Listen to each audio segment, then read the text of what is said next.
Nakushukuru Mheshimiwa Mwenyekiti.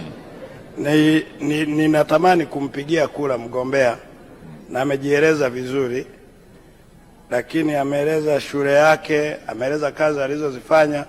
Nimeona anaongelea samaki mpaka mwisho. Sasa Mheshimiwa Mwenyekiti, na nikimwangalia appearance mgombea ananyota mabegani, na nikawa najiuliza majeshi yana uniform tofauti. Sasa nikijaribu kuangalia naona kama sergeant at arms, sielewi. Sasa nikataka kujua Mheshimiwa mgombea, hizi nyota ulizovaa mabegani ni moja ya uniform za kazi yako uliyowahi kufanya au ni swaga ya leo uliyokuja nayo bungeni? Mheshimiwa Amin, hilo sio swali, hiyo ni fashion hiyo. Fashion hiyo.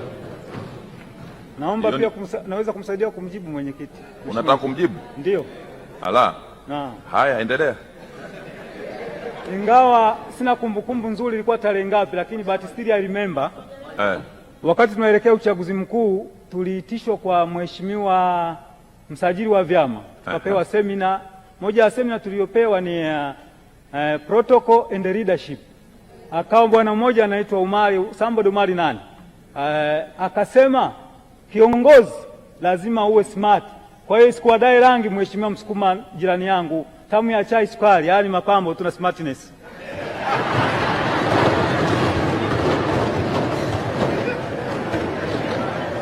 Haya, nadhani maswali yameisha.